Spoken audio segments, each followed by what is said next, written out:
Olá, ouvinte, seja bem-vindo ao meu canal. Eu sou o professor Pedro Ana Júnior e hoje a gente vai dar continuidade às nossas videoaulas, no qual estou falando sobre o tema contribuições ao PIS/COFINS. Já falei sobre aspectos constitucionais, aspectos legais, forma de apuração, falei um pouco do histórico dessas duas contribuições, que vale a pena você entender, para entender a evolução, de como ela se deu, principalmente do PIS, que é um tributo antigo desde a década de 70, mas foi se adequando ao decorrer dos anos. Falei do regime cumulativo. Na aula passada dei uma introdução do regime não cumulativo, que é diferente do cumulativo. O não cumulativo é a questão da tomada de crédito, e hoje a gente vai dar continuidade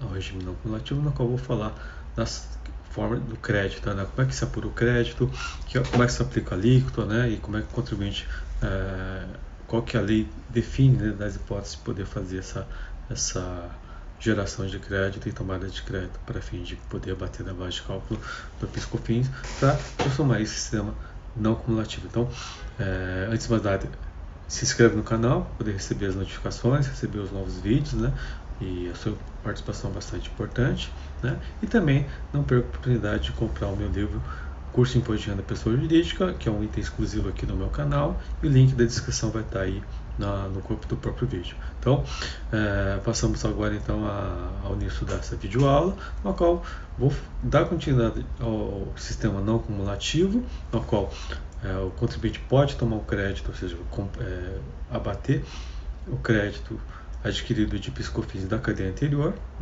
e a lei a gente vai ver que é a lei que vai estabelecer quais as hipóteses que o contribuinte dá. Então, é um sistema um pouco diferente do ICMS, um pouco diferente do IPI, no qual existe um destaque na nota fiscal, no qual você tem um livro de apuração do ICMS, de apuração do PIS, do IPI. Aqui no PIS/COFINS você não tem. Você tem uma sistemática que foi criada pela Receita Federal do Brasil, um sistema eletrônico, no qual você pode vincular as notas fiscais para tomar o crédito, mas é um pouco diferente. A gente vê que ele não é uma cumulatividade 100% pura, como se fosse um crédito presumido que o legislador lista e dá a opção do cliente poder tomar o crédito. Então, basicamente, como é que funciona? Sobre os itens que a legislação dá e possibilita a tomada de crédito, o que o contribuinte vai fazer? Sobre aqueles valores, ele vai aplicar a alíquota de 1,65% de PIS e 7,6% de COFINS e vai gerar o crédito, e esse é o valor que ele vai poder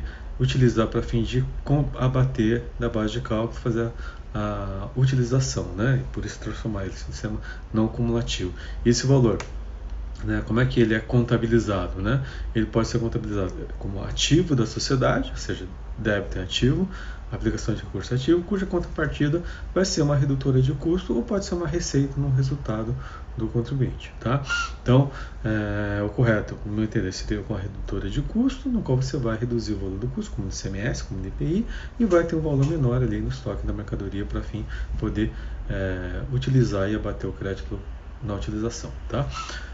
Se o contribuinte não conseguir utilizar o crédito 100% naquele mês, sobrar um valor a mais, ou seja, ele não utilizou, então ele tem um excesso, esse excesso não é perdido, ele pode utilizá-lo no mês subsequente. Então, ele vai poder utilizar, ele controla isso no local apropriado e depois utiliza no mês subsequente para poder fazer a utilização, e assim vai utilizando até poder esgotar esse valor do crédito. O crédito apurado, ele é exclusivamente em relação às receitas sujeitas à sistemática não cumulativa. Então você tem que fazer esse cálculo, separar. Então, o que é a receita que está sujeita à tributação não cumulativa e qual que é o item que dá direito ao crédito que está vinculado à geração daquela receita. Então, se o contribuinte tem um regime misto, por exemplo, parte da receita cumulativa e não cumulativa, ou parte a sistemática não cumulativa e outra parte a regime da monofásico, por exemplo, ele tem que segregar, ele só vai tomar crédito sobre aqueles itens que dão direito ao crédito e estão vinculados a receitas não cumulativas, gente? Senão isso não pode fazer o sentido lógico da apuração do crédito. E é vedado o crédito de bens que já integraram o patrimônio da pessoa jurídica. Então, por que houve essa restrição que o legislador trouxe? Que muitas empresas estavam fazendo, fazer uma espécie de planejamento tributário. Eu tinha lá um bem do meu ativo imobilizado, Tá? Esse bem no meu ativo imobilizado, como é que eu tomava crédito? Né? Através da despesa de depreciação. E a gente sabe que a despesa de depreciação, ela, dependendo do tipo de bem, ela demora muito para poder se depreciar. Um edifício, por exemplo, né? 20 anos. Né? Então, uma máquina, 10 anos. Então, eu vou tomar crédito desse valor durante 10 anos, durante 20 anos. Então, o que muitas empresas faziam?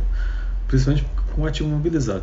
Transferia esse ativo imobilizado para uma outra pessoa jurídica, né, e fazia a alocação desse prédio, né, para a pessoa jurídica. Então isso gerava o quê? Né? Gerava, né, uma despesa de aluguel pelo locador e aumentava o valor do crédito de PIS/COFINS. Né? E essa empresa que recebia o imóvel, ela pegava esse bem, né, jogava no seu ativo imobilizado.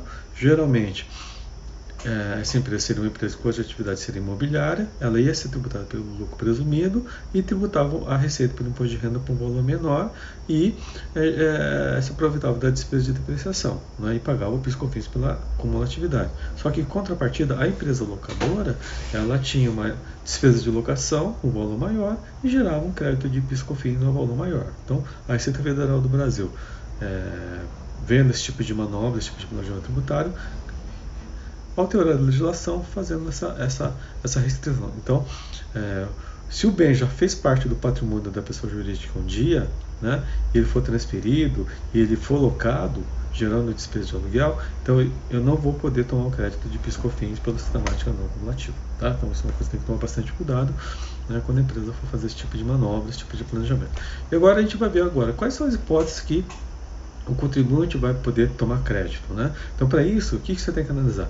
O artigo 3º da Lei 10.637 de 2002 ou a Lei 10.833 de 2003. Então, o que ele vai falar nesse artigo 3º?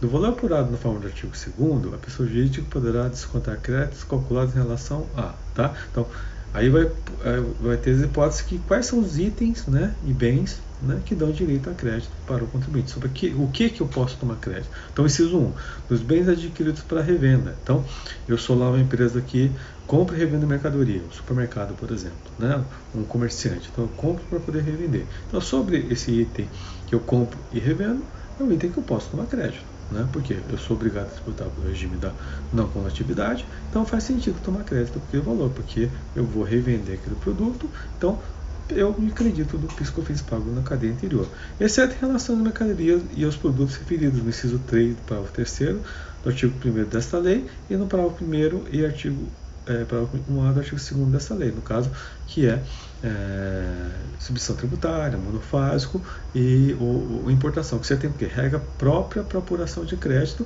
ou quando o contribuinte não pode tomar crédito porque esse produto é um item de substituição tributária ou sistema monofásico. Lembra que quem pagou esse PIS/COFINS, né, é o fabricante, é o distribuidor, né, ou no começo da cadeia ou no final da cadeia.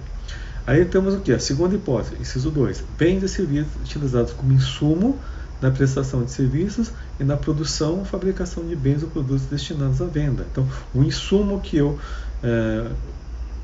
utilizei, né, na prestação de serviço ou na produção ou fabricação de bens ou produtos destinados à venda, dá direito a crédito. Então, o que é insumo? Tá? Então, o insumo é um item que faz parte do processo produtivo para poder gerar aquele valor. A gente vai ter uma aula específica sobre insumo, porque o insumo é um item que dá muita discussão, porque ele é um conceito subjetivo, que vai depender do quê? Depender, né, do tipo da atividade operacional que a empresa tem. Então, a gente vai ver que vai ter muitas discussões no CART sobre essa matéria, vários acordos interessantes para poder analisar, e recentemente a gente teve uma decisão da STJ bastante interessante e um parecer no artigo da Receita Federal também, que vai na linha dessa decisão da STJ. Tá? Inclusive combustíveis e lubrificantes, exceto em relação ao pagamento declarado o artigo 2º da Lei 10.485, devido pelo fabricante ou importador ou concessionário pela intermediação ou entrega dos veículos classificados na posição 87.03 ou 87.04 da TIP. Então, isso é exclusivo para concessionário e fabricante de veículos, tá, gente? Aí a gente vai no inciso 3, né, que mais dá direito a crédito. Energia elétrica, energia térmica, inclusive sob forma de vapor, consumida no estabelecimento da pessoa jurídica. Então, eu uso energia elétrica no processo produtivo, eu uso energia térmica no processo produtivo, é lógico que isso dá direito a crédito do contribuinte. Então, sobre aquele valor que eu paguei de conta de luz, sobre aquele valor que eu paguei de energia térmica, eu vou poder aplicar a alíquota de 7,6 ou 1,65 de PIS para poder gerar crédito e poder abater na cadeia subsequente, porque fez parte do meu processo produtivo.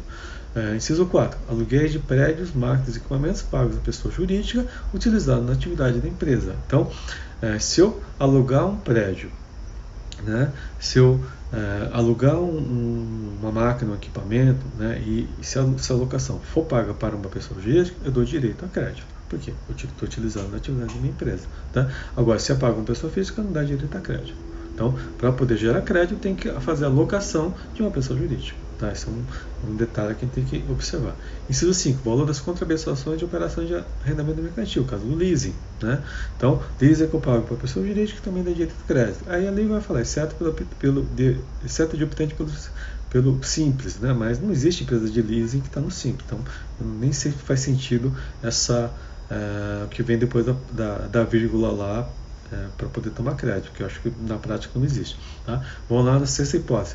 Máquinas, equipamentos e outros bens incorporados ao ativo imobilizado, adquiridos ou fabricados para locação a terceiros ou para utilização na produção de bens destinados à venda ou na prestação de serviço. Então, isso também dá direito a crédito do contribuinte. Então, imobilizado, né, que eu estou utilizando na minha atividade, né, eu vou tomar crédito através da despesa de depreciação.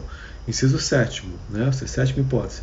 Edificações de benfeitorias imóveis próprios ou de terceiros utilizados na atividade da empresa. Ora, eu aluguei o terreno, construí o prédio, tá? Fiz a benfeitoria desse imóvel para poder utilizar, né, que é muito comum. O que vai acontecer?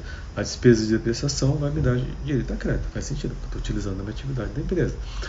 Inciso oitava hipótese. Bens recebidos de devolução cuja receita de venda tenha integrado o faturamento do mês ou do mês anterior e tributado conforme disposto nesta lei. Então, o bem que eu recebo de devolução, né, no qual eu paguei PIS e COFINS, quando eu recebo devolução, eu tenho direito a fazer a recuperação desse valor. Por quê? Porque eu paguei o PIS e COFINS devidamente.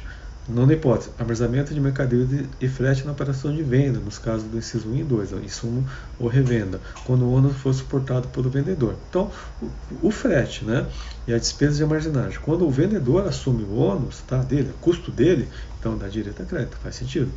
Inciso 10, vale transporte, vale refeição, vale alimentação, fardamento uniforme fornecido aos empregados por pessoa jurídica que explora atividade de prestação de serviço de limpeza, conservação e manutenção. Então, isso não tinha na lei, foi inserido, então nesse caso dá direito a crédito, apesar de ser pago para a pessoa física, que é o funcionário, dá direito a crédito, porque isso é um dos itens essenciais para a atividade, para esse tipo de atividade, tá, gente? 11ª hipótese, bens incorporados ao ativo intangível, adquiridos para utilização na produção de bem destinados à venda ou na prestação de serviço. Então, eu adquiri aquele bem intangível, aquela marca, aquela patente, e é utilizado para atividade operacional, eu vou poder utilizar o crédito através da amortização. Então, faz sentido porque faz parte da minha atividade operacional. Tá? E aí, o que a lei vai falar, né, no seu parágrafo 1º, artigo 3º, né?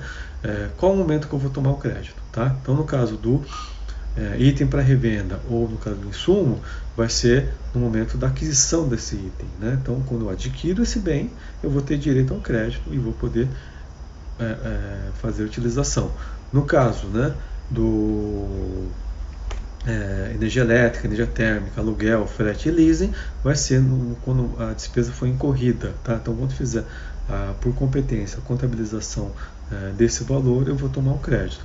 E no caso de encargo de depreciação e amortização dos bens, menciona o inciso 6, 7 e 11, né, da lei, né, também no caso por competência, quando a depreciação foi incorrida no mês, né, e dos bens mencionados no inciso 8º, quando houver a devolução do bem. Tá? Então, essas são as hipóteses que a lei prevê, né, no qual o contribuinte, qual o momento de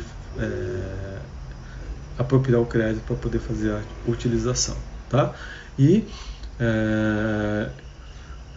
essas são as hipóteses, tá, gente, que o contribuinte pode estar direito a crédito para poder fazer a utilização. Está visto onde, gente? No artigo 3º da Lei 10.833, né?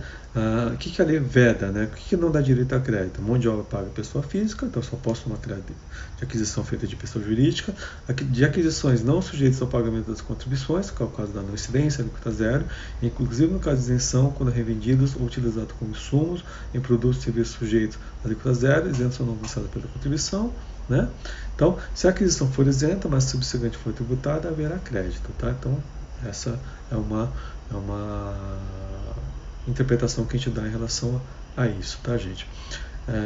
Então, é isso que eu queria falar na aula de hoje, falar em relação aos créditos, com as hipóteses que a legislação dá, tá? Então, você tem que ir lá no artigo 3º da Lei 10.833, ou Lei 10.067 de 2002, tá? E qual o momento que fazer essa apropriação. Espero que você tenha gostado da aula de hoje. Se gostou, dá o seu like, se subscreve no canal, compartilha esse vídeo e te vejo na próxima aula. Obrigado.